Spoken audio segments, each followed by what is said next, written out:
You're listening to the Archaeology Podcast Network.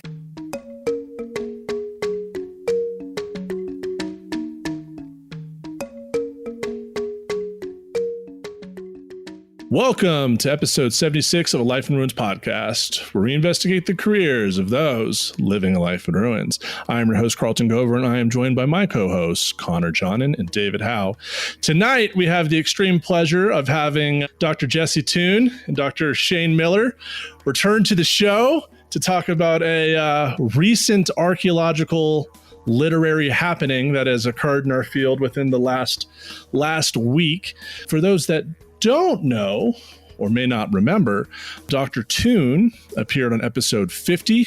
We had our Settlers of Cerruti episode, where it was the first time we had Jesse and Shane both on the show to talk about the Cerruti Mastodon site. That was episode 37. And then Shane first appeared on the show like back in episode 2021. So these are longtime guests. We're very happy to have him back on tonight. Shane, how are you doing this evening? I'm living the dream, man. Dreaming to live. Pretty sure you said that last time too. It's my go-to, man. Like, I live in the South. Everybody's like, how you doing? How you doing? And I don't know. It's like you're limited on options of what you can say back. So that's just my go-to.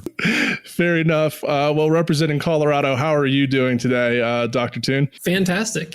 Monday, 5 weeks into the semester and nice, cool, crisp fall weather. So yeah, loving it down here. Excellent. Well, once again, it's a pleasure having you guys back on such short notice, just like last time. So today we are talking about a recent article that came out regarding footprints in White Sands National Park and what that means for the field. So Dr. Toone, would you be able to provide our listeners with a brief summary of what's going on? Sure. So just a few days ago, this paper was published by a whole research team led by Matthew Bennett and a lot of other people. Basically, this is one of a series of papers by many people of the same research team that have come out in the last few years talking about trackways, feet print of various animals and critters down in White Sands. And previous papers have shown the relationship and talked about the relationship of human feet print and other animals left along the shoreline of Paleo Lake Otero. But this paper that just came out is really the first time that the geochronology has been nailed down. And they were using radiocarbon dates and uranium series dates to say that there are human feet print trackways that date to sometime between about 21 and 23,000 years ago. So if these trackways hold up to pass muster with the archaeological community, then it's going to force us to rethink what we thought we already knew about a range of topics, from when people first show up in North America to questions of human predation, of megafauna, to genetic research, to a whole host of other related topics. And so that's kind of the gist of this new paper and some of the implications that may come out of it. And so Dr. Miller, before we had you on, we are in a big group text kind of talking about this stuff because it's important to our field and we're trying to figure out what's going on. And you had mentioned that you had actually been to White Sands and kind of seen some of this stuff. Do you mind kind of describing the environment and where this kind of place is?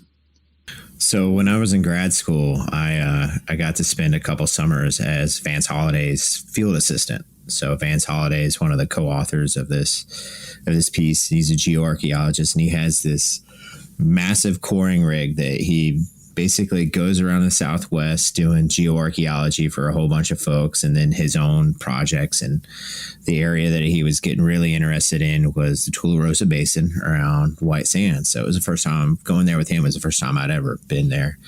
And I can say with 100% certainty, I've done some archaeology in some weird places. This was the weirdest place I've ever been in my life. So you've got these sand dunes that are made, they're not regular sand, that's quartz sand. They're gypsum sand crystals in the middle of this valley in southern New Mexico. And It's this wonderful like national monument that's managed by the National Park Service. Then all around it is like layers and layers of military industrial complex. And so while we were there, they had uncovered like one of their first trackways, or one of the trackways that they kind of got the ball rolling. And so we stayed within the monument. And when we first drove in, the dust was like binding from smoke from a forest fire to the west. So it was like, it looked like Hoth driving through it. It was just like, it was the weirdest. It was crazy.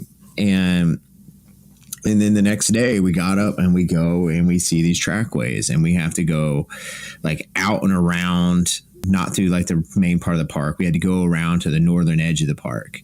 So we had to go in through the Air Force Base that's adjacent to it. And we end up crossing this, like, it looks like a road with a metal rail through the middle of it. And we found out that that's where they tested a lot of rockets in the Cold War, like a lot of like basic experiments to see like what happens if you put a human being in a cockpit and you go really fast. And so it's one of the archaeologists or somebody out there was telling us stories about coming across the pictures of them like sedating like a monkey or a bear or something and putting it in a cockpit and putting it on this rail and sending it down this 10-mile track and just to see what happens. Is very America Cold War. It was wild. So then we get to this place and they're like, whatever you do, don't point your camera that way. And they're like, okay.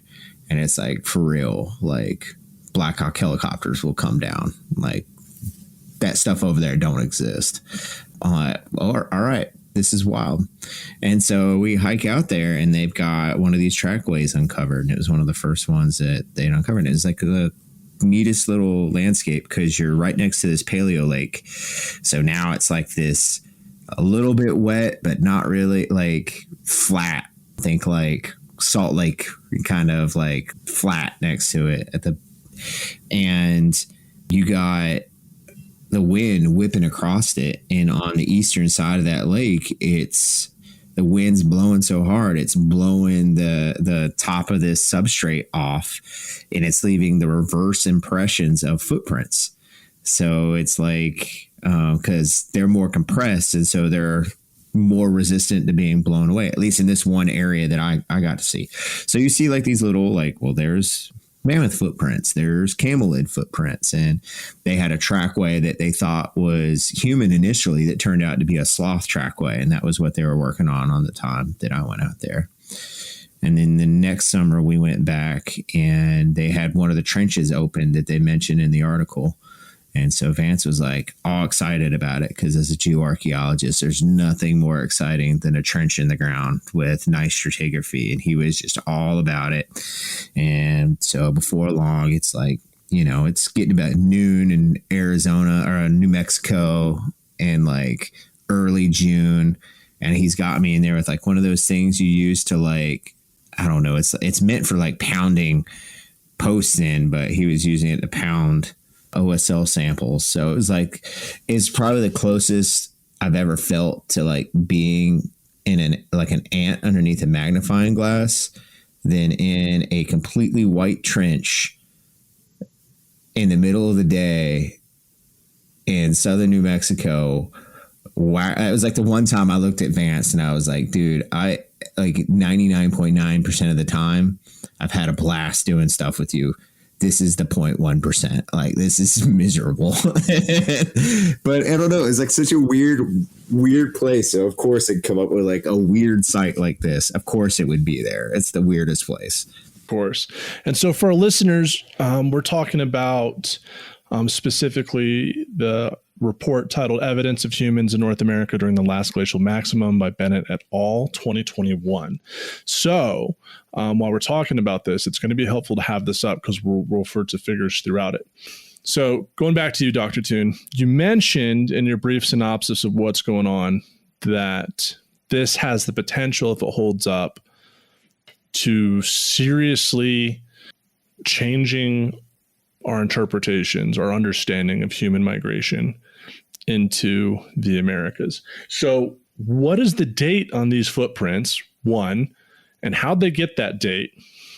So the dates on the footprints in the recent paper are about 21 to 23,000 years old. And they ended up getting there with radiocarbon dating some aquatic plant seeds and kind of cross-checking that with uranium series dating as well. So they're using two different dating techniques to essentially complement one another and kind of cross-check one another. And there's always going to be questions with radiocarbon dating of aquatic plants and seeds because of issues like reservoir effects and things like that with the radiocarbon. And that's one reason I think that they ended up using additionally the uranium series dates as well. And yeah, it all is kind of pointing to this time frame, about 2,000 years that these feet print were put down at different points over 2,000 years, sometime between 21 and 23,000 years ago. So they use bracketing, right? So they dated seeds found in sediments below the footprints and seeds found above the footprints to create that bracket of like, it has to be, if it's between these two layers, then it's, younger than the bottom layer, but older than the top layer. What were they dating for the uranium?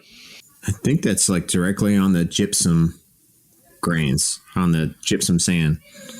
It's like similar to OSL where you're dating the radiation loss or something. Yeah, this is like one of these methods that I admit to not being up on. And it's like one of these like holes in my archaeological knowledge because it's like, not something that's used regularly in my neck of the woods. That's what they used to date cerruti too, right? Or was that potassium argon or something? It was something like. I don't think he meant for that to be a joke, but that's kind of funny. I don't know. But I mean, that's a good point that Dr. Miller brings up because, like, and if you're working within 50,000 years, so that means if you're working within North America, you're generally using radiocarbon dating. Something like the uranium dating seems more like something you'd find in paleoanthropology, and that's like how David alluded to cerruti. Cerruti was so much older that the half-life of radiocarbon dates was just shot, so they had to use a different isotope. But that part of it seems fairly straightforward to me, like what exactly they're dating. They got those two bracketing sets of dates on those seeds. And from what I remember from that one trench, I mean, I'm not going to say map that whole entire trench in my one couple day experience out there pounding away at a profile with Vance onto the rest of the site. But like, it was wild. You could see like a line of those seeds, like from that, whatever wetland plant that is, like it was, and they looked like they were like from last year. I mean, it was remarkable. And they were like, oh yeah, those things are like last glacial maximum wetland plant. And I was like, that's kind of cool. Don't see that every day. Yeah, that's really interesting. And if you guys are looking at the article, figure 2 will show you the stratigraphy and where those dates are from. So you can kind of see the bracketing that's happening there and how actually really tight those dates are. That's something that, like Dr. Miller said, that is like, it's probably good. And there's not any issues. They're unburnt seeds. So there's not any sort of issues with burning or anything like that. So that's, go ahead. I guess the one issue that I've seen some chatter about is reservoir effects because they are wetland plants. And again, like I defer to radiocarbon expertise to other colleagues on this, but as far as I know, like that's always like a recurring problem. Like, are these plants susceptible to uptaking old carbon and giving erroneously old dates?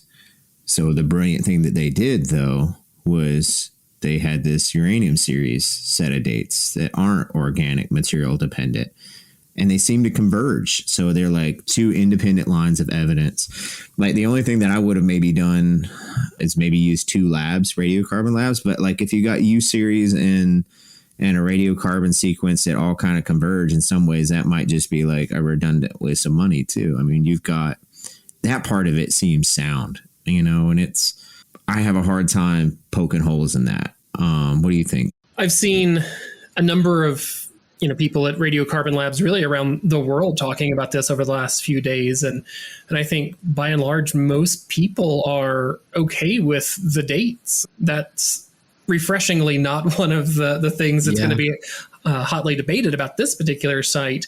And like Shane was saying, the reservoir effect is something to consider. But even if that is at play here, it's probably not going to skew the dates in this particular context by, say, 10,000 years, right? And then, if you have the youth series dates as well. So as far as I'm concerned, I'm okay with the dates being accurate for the surfaces for those individual strata that are at the site. Do we want to talk about that Rachal? How do you say that? Rachal, Rachal et al. Did you guys read that? Did I dump that in the folder for you guys? You did. You guys give me the grad student face. Oh, I just saw it. No, I just saw it. I looked at the abstract. I was looking at the timer. We're already at 18 minutes, so I was trying to segue into let's save that for the next segment. I would also like to, not in any pun intended, like get into the feet next. This is really important, and I want all right. I'll ask next question or next session. We'll call it the Tarantino one. We'll be right back to segment 2 of A Life in Ruins podcast, episode 76. Welcome back to episode 76 of A Life in Ruins podcast. We're here with Dr. Jesse Toon, Dr. Shane Miller, and the other guys.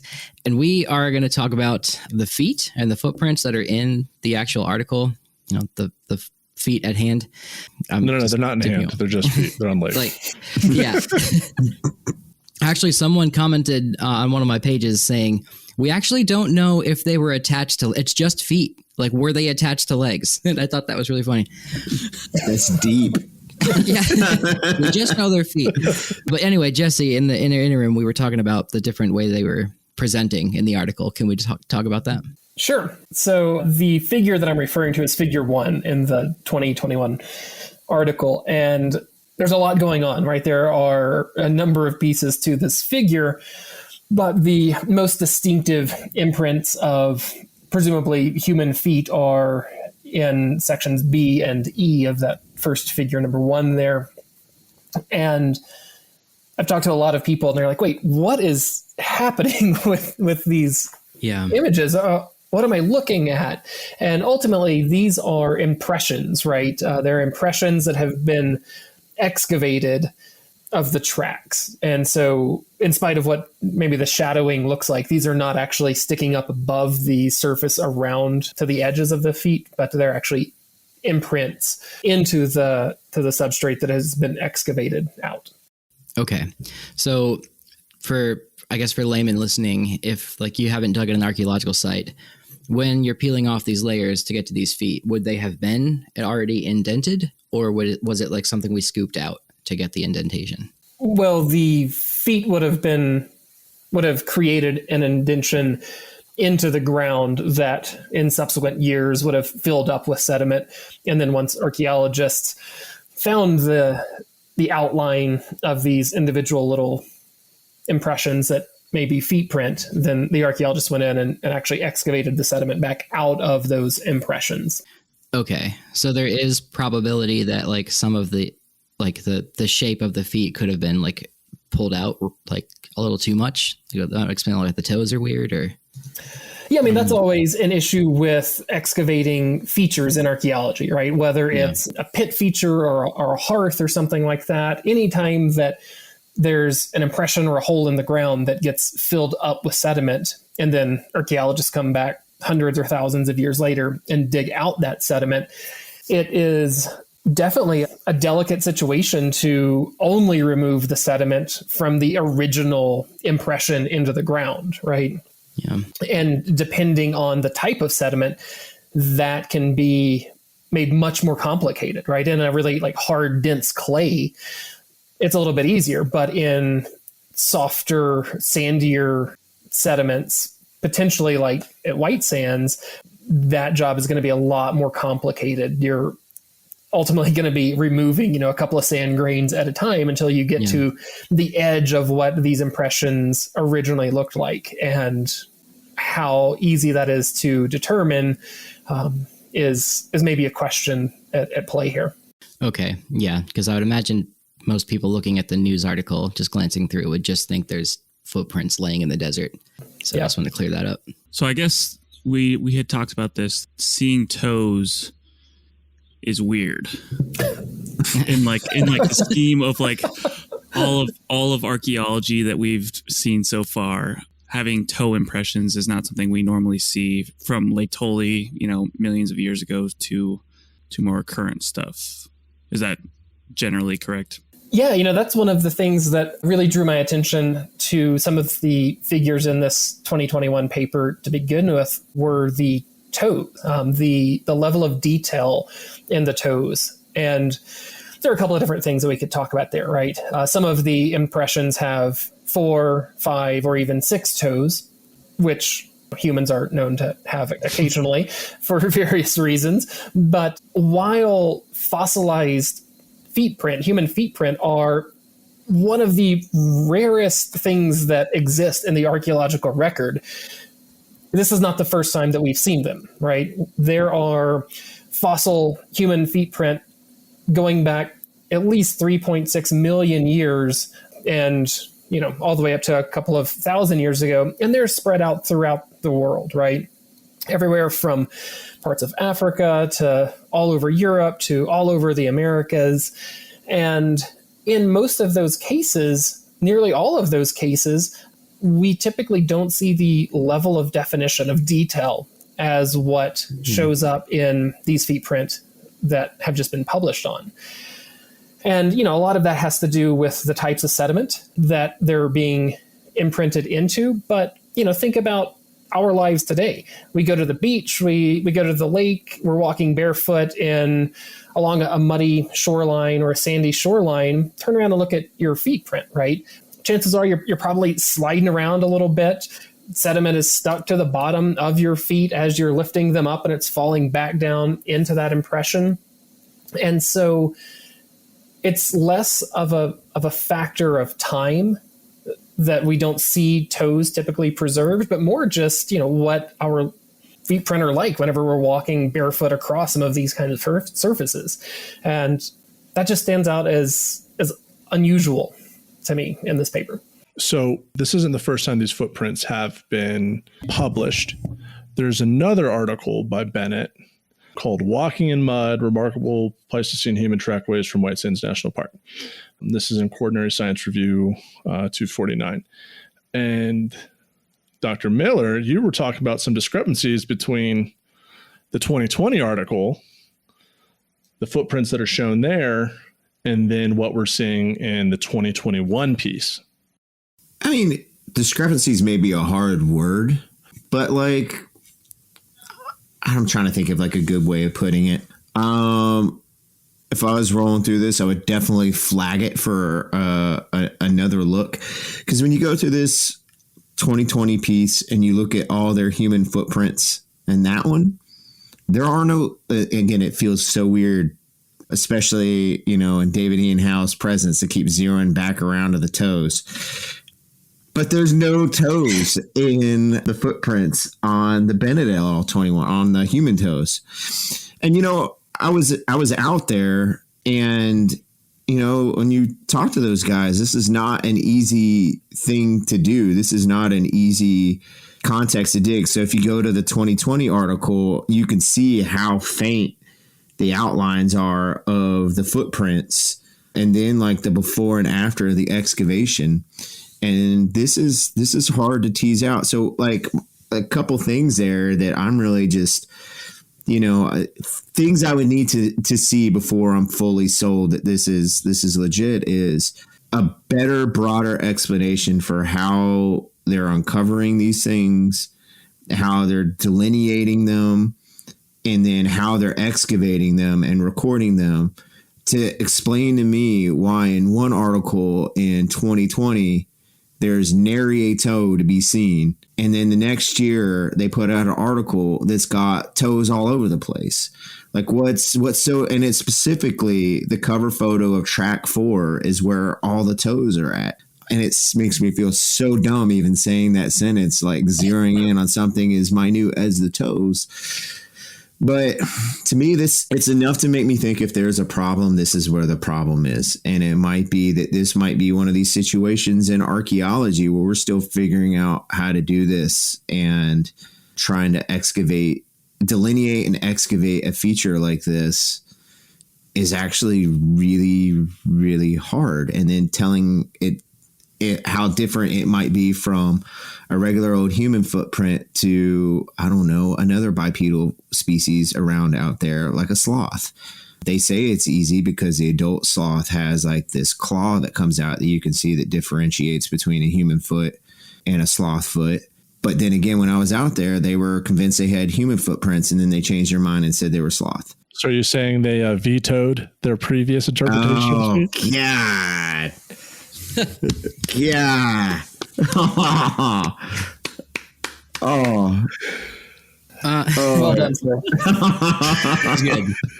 I'm looking at sloth versus human, and like the sloth ones are like, I would say quite crescent, whereas like the human ones, they look like cave handprints of feet, you know, like, yeah, it's just.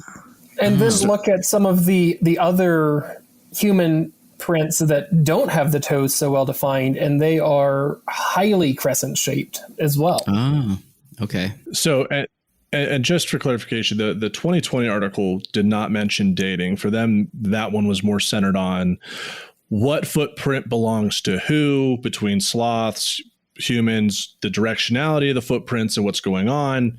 So they didn't really get into the dating in that one. Yeah. I would really I'm just curious, what would a juvenile sloth look like? What would a juvenile sloth foot look like? Giant sloth foot look like? Pull that up, Jamie. Let me see. Sloth. We need ourselves a Jamie. Let's see. Is that like your joke of your fake intern that you don't actually have? I'm not in this joke, so I have no idea what they're talking about. It's yeah, he's got an assistant, and it's Jamie, pull that up. It's just like a meme. I'm not cool enough to listen to Joe Rogan. You're fine. He was talking about this paper. A lot of people were tagging me on that one on Instagram. I listen to you guys. I don't listen to Joe Rogan. Oh, thanks, man. Baby sloth footprints. You know what? Those. Yeah, those look like people feet. They look really similar. Whoa, dude. Well, and we also, so there's that 2018 article that you gave us with by Bustos, David Bustos, et al. That shows the sloth and human footprints overlapping in these areas too. Mm-hmm. And these are all people on the same research team as well, right? Bustos is part of the most recent couple of Bennett et al. Papers as well. And I think in some ways it's the difficulty in trying to ask these questions is you don't want to be the jerk taking pot shots and making insinuation. God, what's that word? Insinuations. Yeah. Wow, it's late in the day. But it's also kind of you just kind of have this mental checklist about in your head, what would I need to see to convince me that one of these multiple working hypotheses are wrong. And so that was one of the ones that popped into my head was all right, what's more likely? A place where you have big sloths, you also have small sloths, or you have Ice Age humans running around the same landscape as sloths that are 5,000, 6,000, 7,000 years older than the oldest kind of controversial site like Cooper's Ferry that a lot of people don't actually buy. It's almost 10,000 years older than what I don't know. It's the odds. What are the odds? So I don't think it's the dating or the chronology is a problem. Although the Rachel et al. Paper that we had in the folder, they talked about there could be some dynamic processes where you had some erosion of older sediments. People step on those and then cover back up again, and it looks like they're all old, which I think this paper kind of blows it up. I don't think that that's a good viable I think if there's a problem, it's whether or not those are actually people feet making those footprints. So it's like a Tuscan Raider situation where they walk over them. And they came back in larger numbers. Sand people walk in a single file to hide their numbers. Didn't necessarily mean to do a joke, but like what you're saying is in the other places they. I don't know if you can say sand people. No, I don't think you can say that. I said Tuscan Raiders, right? No, Carlton said sand But people. that's what they said. I'm quoting a movie. Okay. Yeah.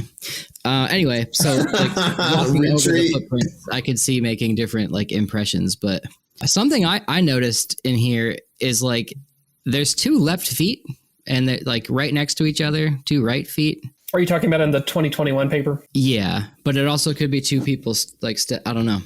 Yeah, that shows up in a couple of different places, and it is a little bit easier to understand in the supplemental information. Okay. And ultimately, it's the same type of situation that's going on at Latole with the famous Latole trackways there with Australopithecus afarensis 3.6 million years ago. It's 2 individuals walking right beside one another and kind of in step with one another. And so both individuals are stepping right beside each other's left foot and right foot. So it's actually 2 different people. Yeah. That clears that up for me. So I'm score 1 for the paper. I'd just like to kind of add on something that Shane said. And, both of us have been on here before talking about new papers that have come out. And there's always debate that is centered on, some new research that's pushing boundaries and asking new questions. And that debate isn't necessarily at all people being vindictive, right? And criticizing one another's, but it's just frankly the way that all science works, right? We're all constantly working together to think of alternative explanations and alternative interpretations of the data. And, we all make mistakes. My God, I know I've made plenty of mistakes doing research, and God, I hate going back and reading things that I've already written and published because they're riddled with holes that, other people have called me out on or I've caught myself. And so I think that's really important for, non-specialists, non-archaeologists to kind of keep in mind. It's not just that we're here being jerks saying, oh, we don't buy this or that, but we're just, trying to be good scientists is what it comes down to, and trying to ask hard questions and think of alternative scenarios. I have to say, like, this is like one of the better looking cases in terms of how it's like framed and put together. Yeah. It it's really is. Like the whole dating thing, like so much of it is just like dating and site formation processes type questions that, is it the dates right? Or is this like, or the dates could be accurate within a jumbled context. So it's not the problem with the dates, it has the problem with the This doesn't seem to be that case.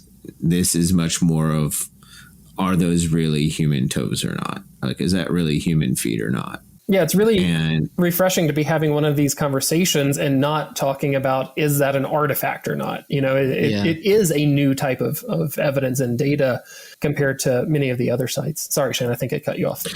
No, I think it also comes back around like some of the other people talking about, like, this is amongst the rarest of artifact classes, like human footprints, preserved human footprints. So if you think about how many times archaeologists have had a chance to kind of develop a battery of tests to make sure that we're not fooling ourselves. Yeah.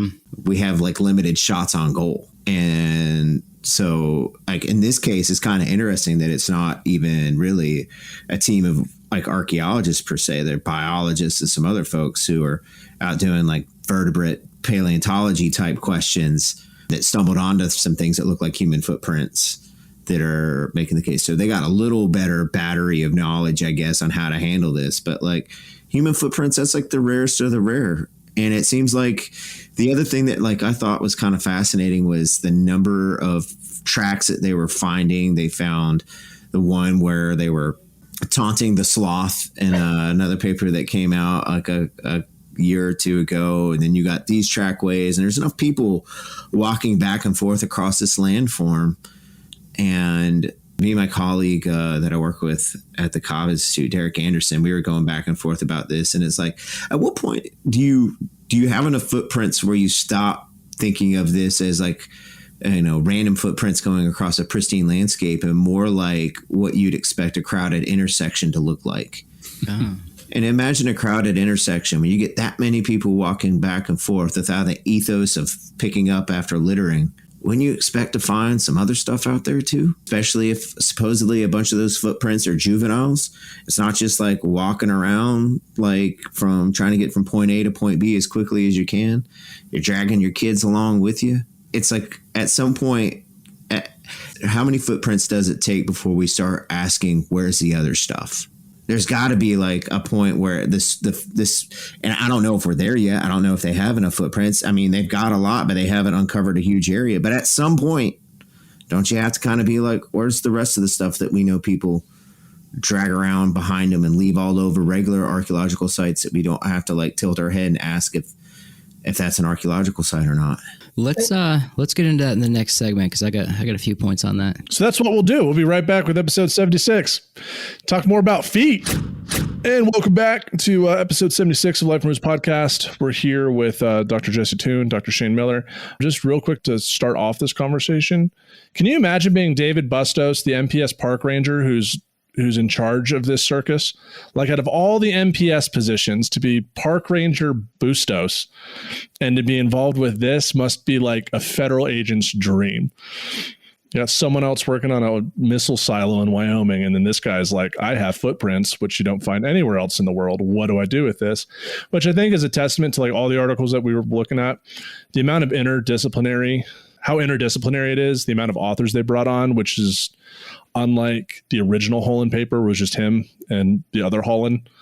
I think is a testament to like how careful they were trying to be. They brought in dendro, geomorphologists. They had a whole sweep of people to look at this because I think they all understood the significance of what their dates were saying.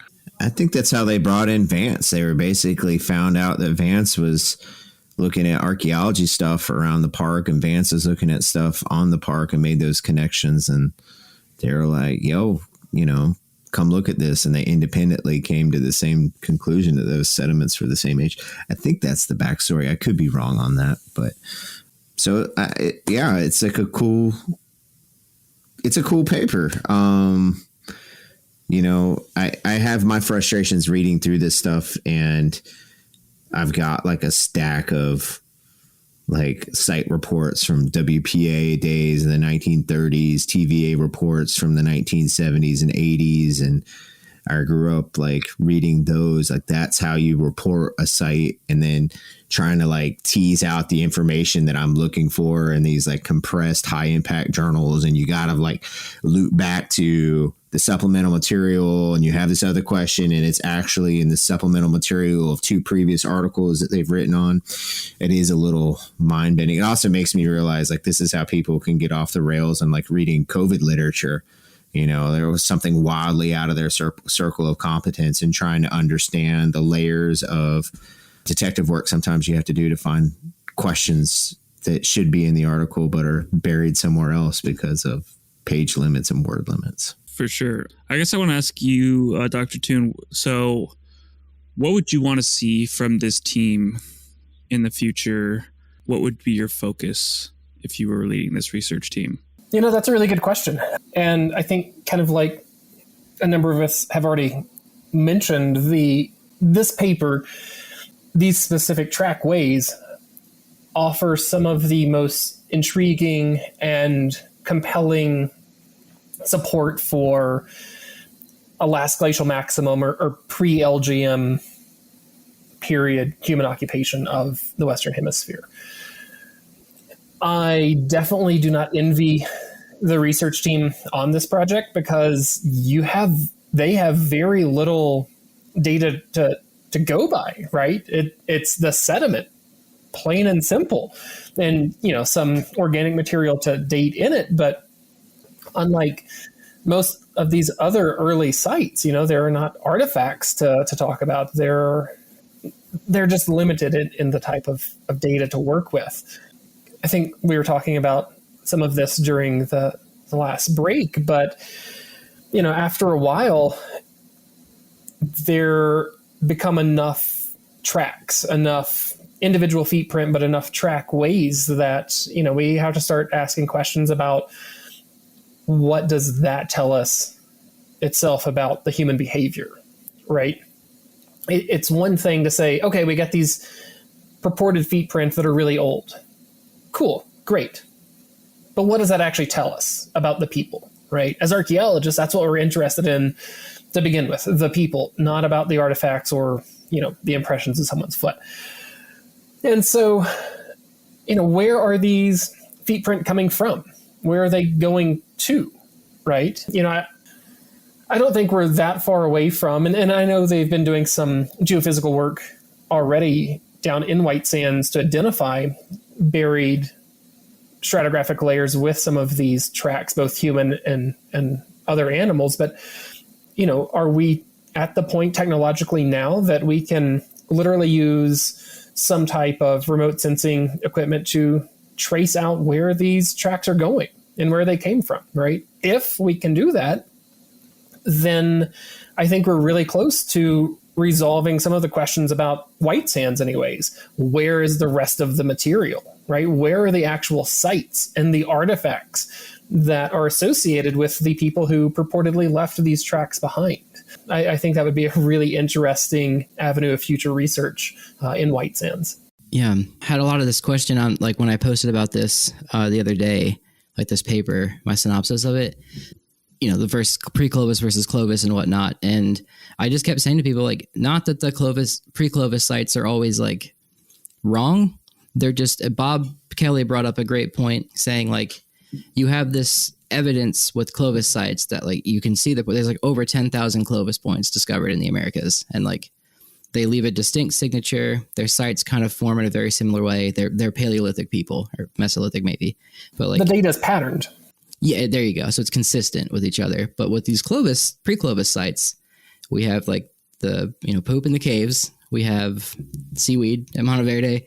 You got these footprints. They're always kind of scant, unless you argue that Galt and Topper are like big complex occupations. But yeah, like, I forget where I was going with this, but essentially we have so much overwhelming evidence of Clovis being a complex culture here in North America that, like, we can't just like push that aside for these outliers.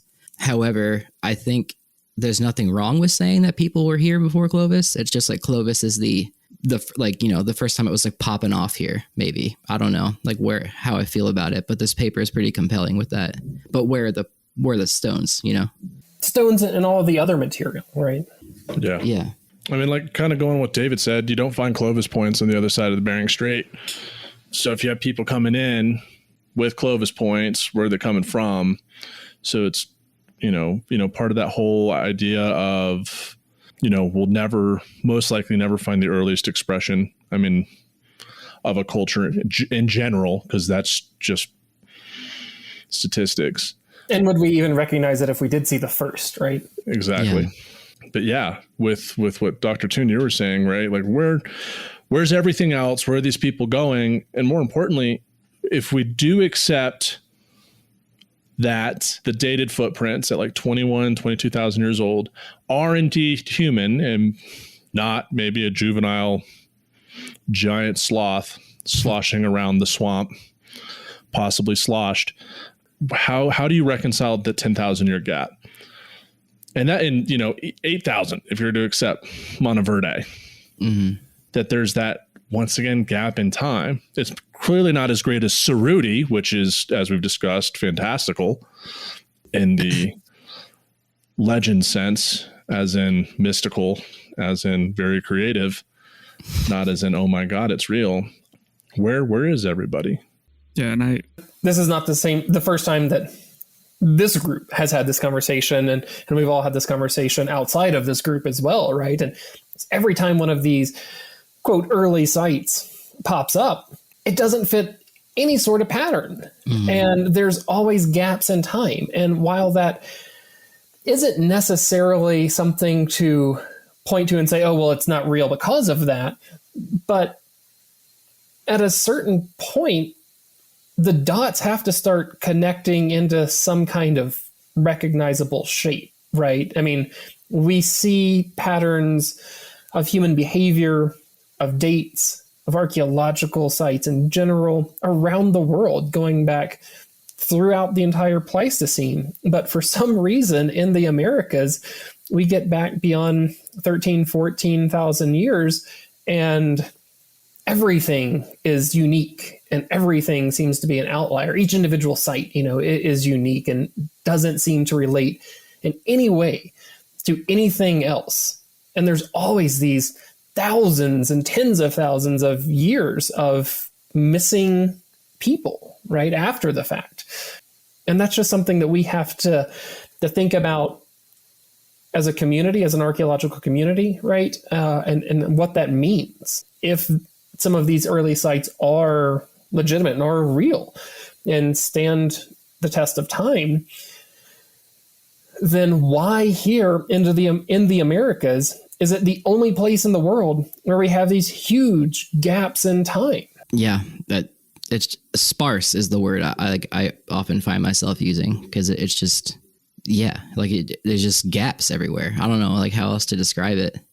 Yeah, and I was going to say, and this paper is less, as Carlton mentioned, less crazy than Cerruti, or probably more or better evidence than this cave in Mexico.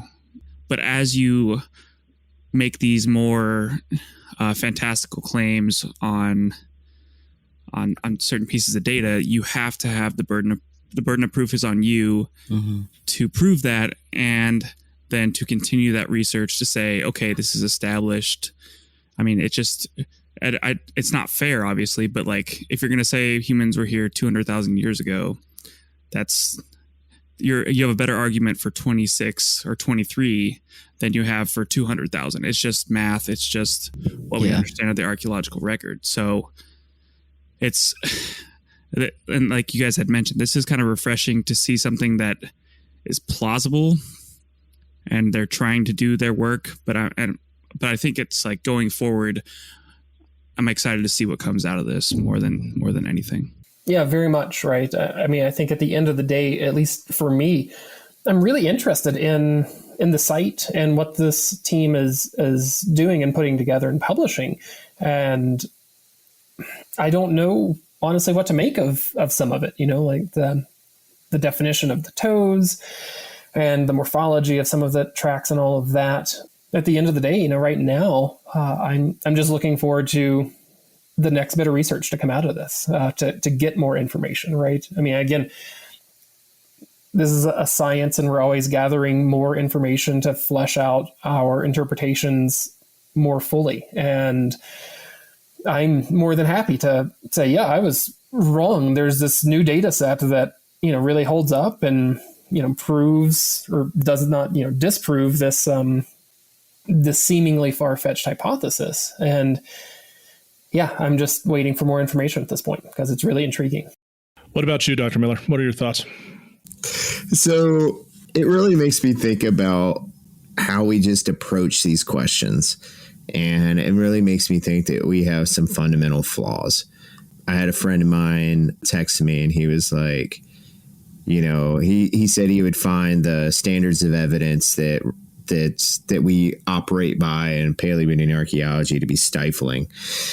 And I come to the opposite conclusion. I'm like, it makes me realize that maybe a lot of archaeology out there is the inferences are just really, really weak because they don't go through the ringer like we put our sites through when it comes to a question like this.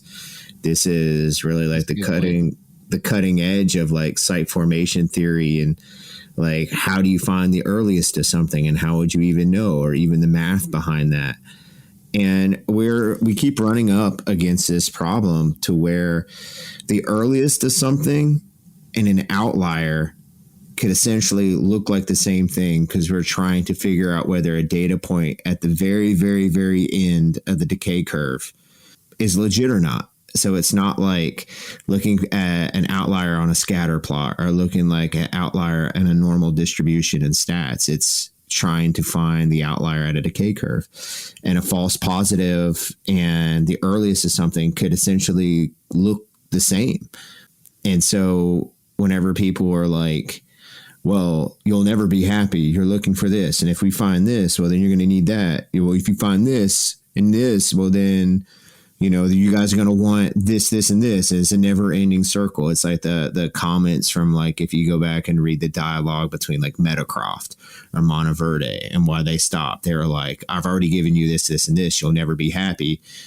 What else could you want? And the reason is because the rest of us realize that the only way to tell whether this is the earliest of something or if it's a false positive is we have to look at that broader pattern. We have to look at the Younger Dryas archaeological record and the early Holocene record and see if what comes before that makes sense. And Clovis makes sense. All right, what before that makes sense? How does that fit into the broader trend? And we have to rely on that to evaluate whether or not we're looking at something real or a false positive, because it's not like a chemistry experiment. We can't control the parameters and keep rerunning the experiment to make sure that we got it right. We have to lean on this larger pattern of genetics and lithics and resource use and landscape use and all this other stuff. We have to put that all into a narrative. So, I mean, I think hopefully the authors will be like, if people keep asking us for X, Y, and Z, they think we're onto something, and let's figure out a way to do it and not get frustrated and be like, we've showed you everything you need to make a conclusion. And the other thing where I think that we even go about even putting this stuff out there, we're in the realm of like clickbait academia. So think about all the press articles that came out from this New York Times. I must have gotten you had 5 or 6 in the folder. I must have seen different news outlets. Jesse and I got an email this morning from Popular Science wanting quotes. Now imagine if these guys put this out there, they got all their ducks in a row, and then they found something.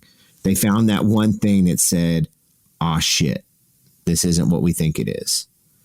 This puts them in a weird position of then having to turn around and being like, look, this is what we found. False alarm. This is what we think it is. Now we can add to knowledge for how you tell either this weird geochronology problem or this weird footprint problem or this weird reservoir effect problem, whatever. It puts them in an odd position because now they got all this press and universities and everybody screaming to the heavens about how the archaeologists for the last, 70, 80 years have gotten it wrong. And now they're in this corner where I don't know. It puts us in a weird position where we just can't say, look, man, we did our best shot. And then we found some data later and it says that we're wrong.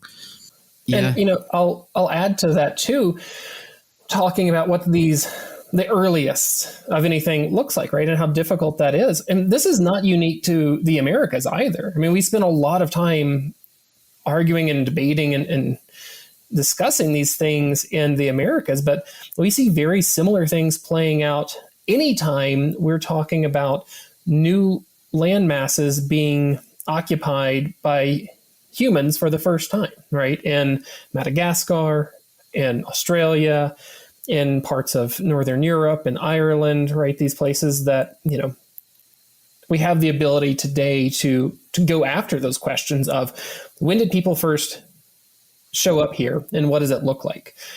And it's interesting taking that global perspective on some of this because it's really similar, the types of things that play out in all of these different areas.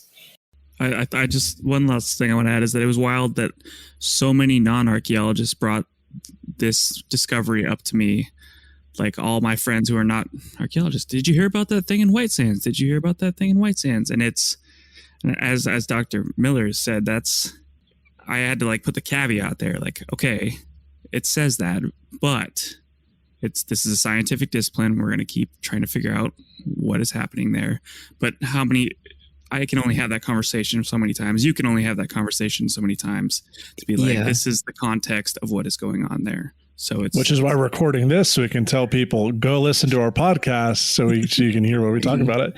And with that, so we'll be right back with a special fourth segment right here on the special ATN. Fourth is. Welcome back to episode 76 of A Life in Ruins podcast. We're here with Dr. Jesse Toon and Dr. Shane Miller. So Connor ended the last segment talking about how first off, we're archaeologists, but like everyone and their mother sends us the article, be like, have you seen this? And it's obviously we have. So just putting that on the record. But also when we are like, yeah, but let's wait for the rebuttal study to come out, we just look like a dick like all the time when we say that, because we just look, like we're a stick in the mud about stuff. And then there's the whole narrative about, no one wants to admit that there were people here earlier than that in North America. And a lot of people are wise to that. And it's a genuinely huge trend on the internet. So when this comes out, everyone shares it all over, like Shane was saying, and it just goes everywhere. But like if somebody were to have a new study on Tylenol and how it's like, there's a new brand of it that's great, it doesn't make New York Times news, nor does the rebuttal studies to it. But because this is our human past and it's so like buzzwordy, everybody sees it. And like, I don't know, I guess my point going with this would be like, at what point do we have to reassess like how much like we have biases, I guess? Because when these comes out, my initial gut reaction sometimes is to be like, that can't be real. And then I look at it. But other sites, like Shane brought up a great point.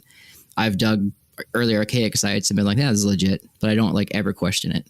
I'm rambling now, but like, what do we do? No, but I think that's right. That speaks to like a comfortability that our field has, where if something pops up that's beyond our comfort zone, we intend to, as Shane was alluding to, we criticize it, not out of necessarily spite, maybe for some folks, but really to put it through the ringer in terms of the rigor. Yeah. And like what you were saying, David, when we were in our little group text, I found out, like, it was my TIPO, Matt Reed, who sent me the proof of the article, because apparently for the past 2-3 years, those folks have been working with descendant communities about these footprints and keeping them in the loop and talking to them about it for a while now. So for some reason, my NAGPRA coordinator was out in New Mexico. I think it has something to do with the Apaches taking Pawnees as slaves and bring them to New Mexico. So technically we have to be associated. So fun fact. Whoa! But suss that out. When I on the next episode of A Life in Ruins podcast, we sussed that out. But when it came to this paper, all I could talk about was the Bayesian they used in the dating methods, because that's what I do. And I can say, bringing in that secondary dating method with the uranium is far more rigorous than I am with the things that I build in the planes, because I don't need to do that. But for something like this, it's important to have. Yeah. It's like Robert Baratheon is like, how many armies are the strongest? And he's like, one. And it's the combining of all these different threads of evidence to make one tight strand makes for the better argument. So I can see why that's done here. And, kind of comparing these earlier sites and the types of data and the debates that we're having to more recent sites and kind of what you all have been saying, oftentimes with Holocene sites that are much more recent, there's more data to begin with, right? Mm-hmm. There's automatically more lines of evidence pointing to, similar conclusions, whereas these earlier Pleistocene sites, we don't have very much to begin with. So we can get real creative with how we are approaching these questions. Mm-hmm. Yeah, and I want to say, I think there are these smaller debates on smaller scales that you will see happening in different aspects of archaeology. So you'll have folks in the late prehistoric who are having these beefs and going back and forth and being rigorous. And I think all that stuff exists. It's just not in the spotlight like the Paleo-Indian stuff is. Because I know folks who dislike each other passionately and will write reviews about each other or editorials, like that all happens. It's just on a different stage, essentially. And I lost my train of thought with the Tylenol comment, but like when somebody, like a study comes out criticizing a new Tylenol study, no one cares, that's not on anyone's radar. But you would want somebody to make sure that the medicine you're getting over the counter isn't going to erode your liver. But when it comes to like human dispersal into the Americas, when someone is critical of a study, the same kind of scientific process, we just look like curmudgeons that hold on to it. It's just interesting how like it's just not seen that way. I think there's like some weird broader sociological stuff that we're also on the margins of, like we make jokes about like Mulder and Scully and X-Files. But like, there's a reason that show was popular, and it was born out of a mistrust of government that like, and conspiracy theories. And, you know, you think about like how many times you guys are subjected on your social media every day about very, like, David sent me screenshots of, like all his people that come after him about, I don't know, everything from Atlantis to whatever. And there's like this, and then you look at, like, I brought it up earlier, but like vaccines and anti-vaxxers and like all this other stuff there. And it's like, I think it's like the same processes, and it's like the same belief that somehow there's like this cabal of us who are trying to suppress the truth about the peopling of the Americas. When most of the times it's just, we just want to know, and we put a lot of work and effort into this, and we want to know why something doesn't fit, and what's more likely, a false positive, or that something is 10,000 years older than the most unequivocal archaeological record for something being early in the Americas. So I find that incredibly frustrating. And, you know, and then also how we actually talk to each other about this. Like, I look at the previous generation of people doing this, and like the animosity some people have for each other. And like, there's some people that like, I have like very differing views on the peopling of the Americas that I really like a lot. Like, and I'll just use an example. Jessie Halligan and I, like, she is a very big pre-Clovis proponent. She was the one who dug Page Latson. It's a pre-Clovis site. She's an underwater archaeologist that is all on board with the coastal route, and I'm lean the other way. And we can have conversations, and they're productive without them being antagonistic. And I wish we put more effort into that, of like learning how to critique each other without being jerks about it. Yeah. I thought you were going to say Jesse Toon at first, and I was like, oh shit. Yeah, no. About to go down. Yeah. Well, Jesse Toon and I, like, so we have our own group text, and it's me and Jesse Toon, Ashley Smallwood, Tom Jennings, and Derek Anderson. And that's like our COVID, like, let's pretend the world outside is not burning, and let's talk about the Pleistocene where it was cold. It's my happy place. And we all disagree on a lot of stuff. Like for example, like, I think I'm the only one of that group that probably thinks that people were the main driver for Pleistocene extinctions.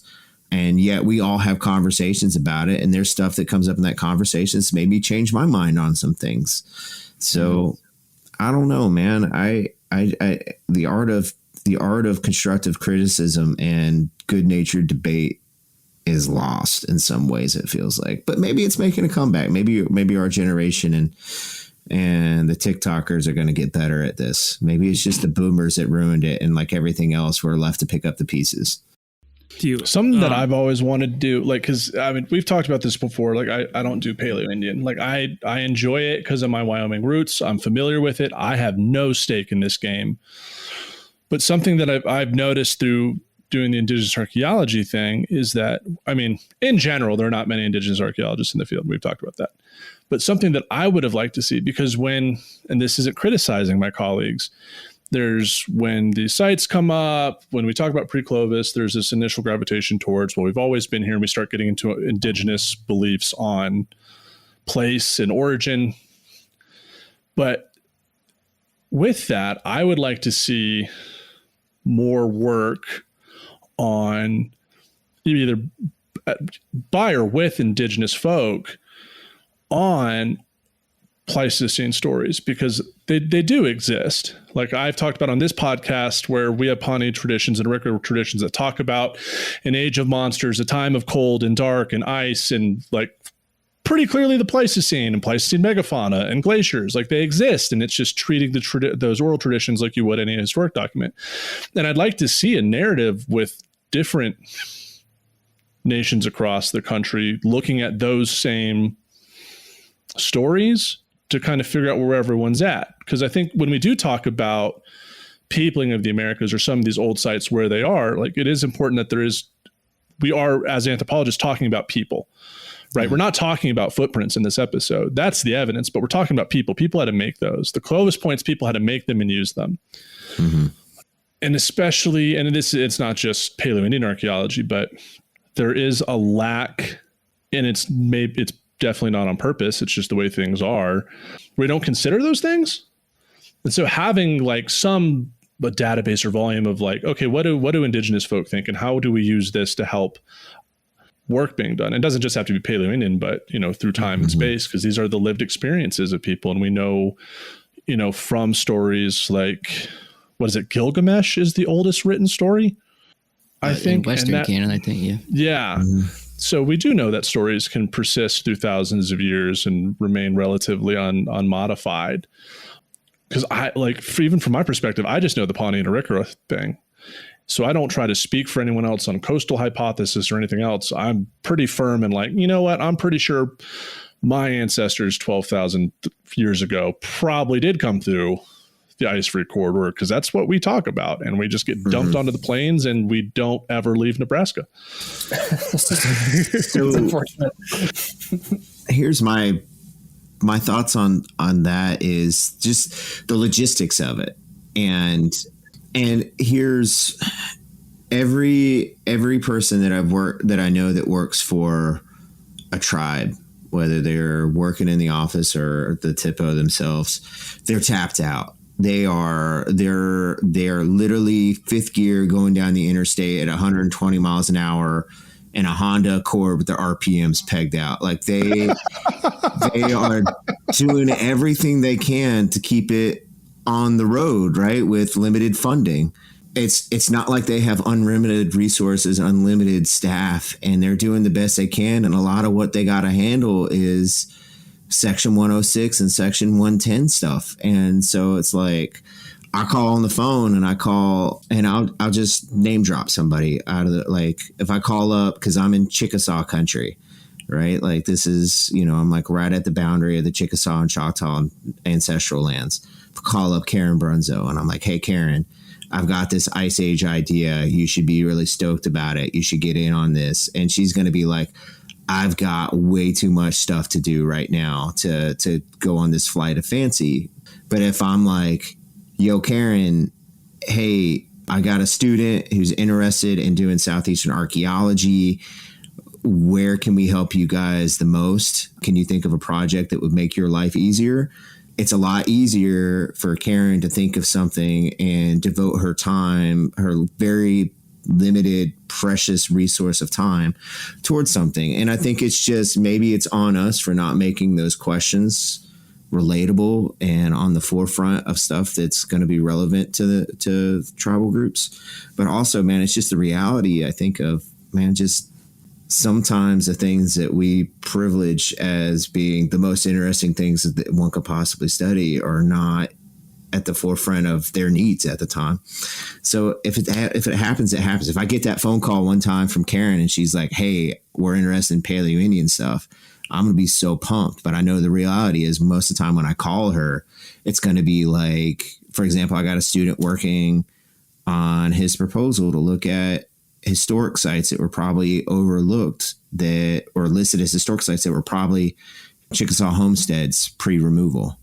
And so that's more like they actually know who those people were who own those lands that are connected directly to their people on their tribal roles. And that's going to be way more pertinent to them right now than what happened 10, 20,000 years ago.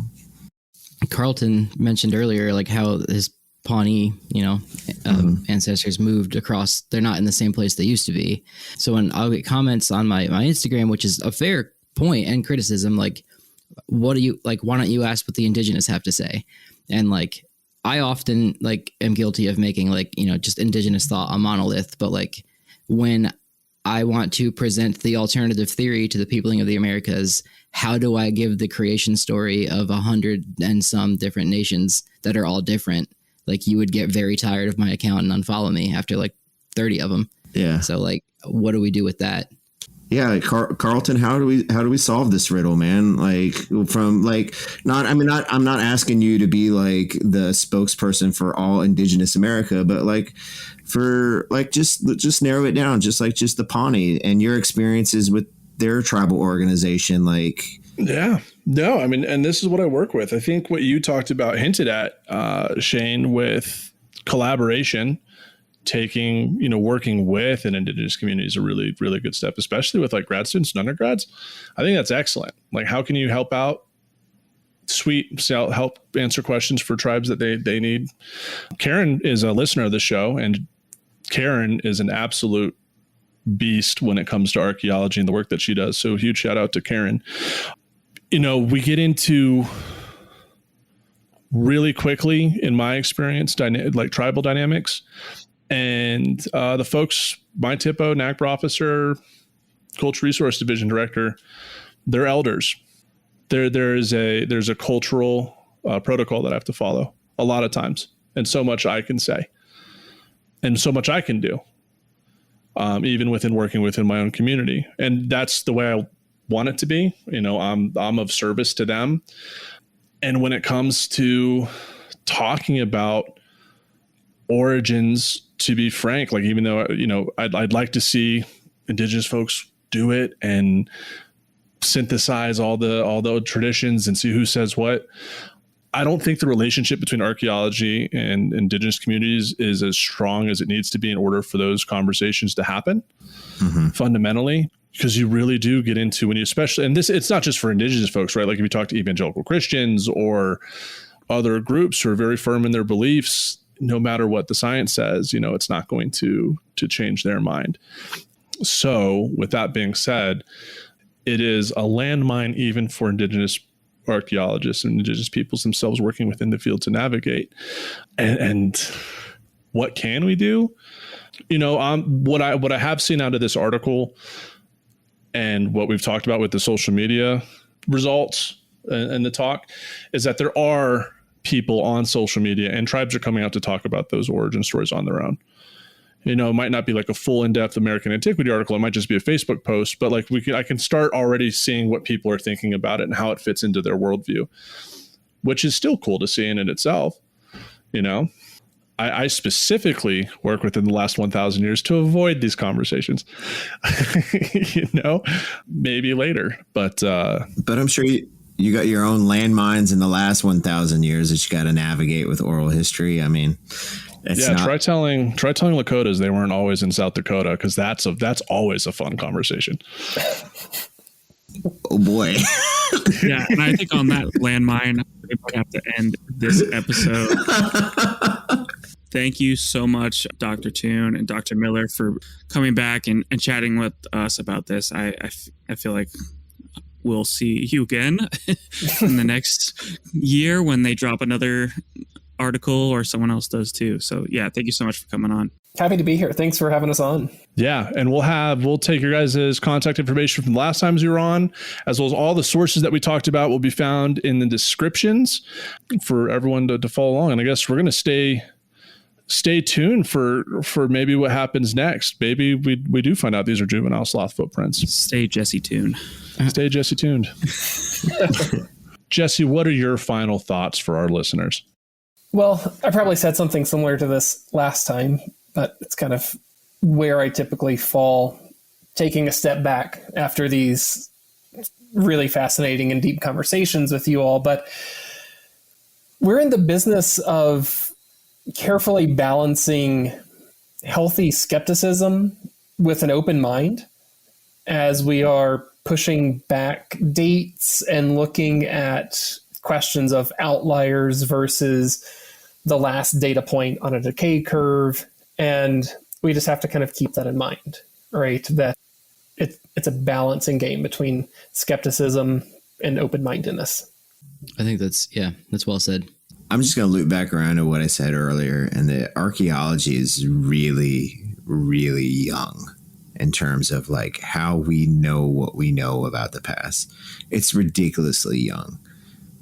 We're still figuring stuff out. If you think about like one of the things that I talked about, like looking at the broader patterns and relying on ancient DNA, that's like what, 10, 15 years old we've been at that.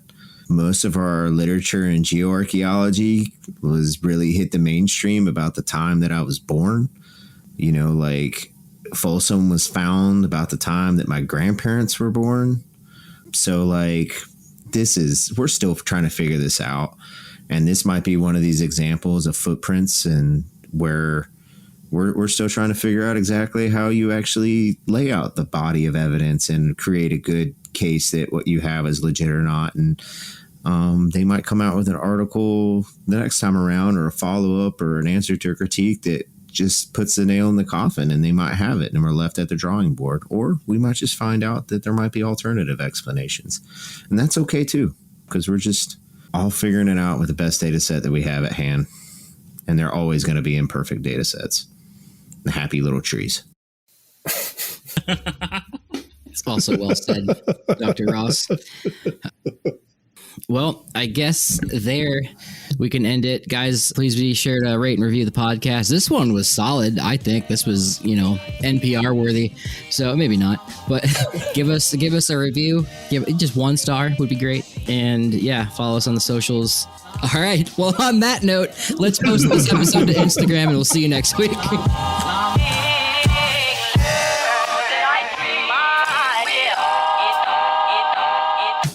Thanks for listening to A Life in Ruins podcast. You can follow us on Instagram and Facebook at A Life in Ruins Podcast, and you can also email us at alifeinruinspodcast@gmail.com.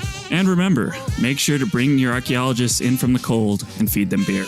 So, what rock group has 4 men that didn't sing? Neanderthalica? Mount Rushmore. Oh my God. That's Carson Black who sent that to us. So Thank you, Carson. Yeah. Oh, boy. And with that, we're out.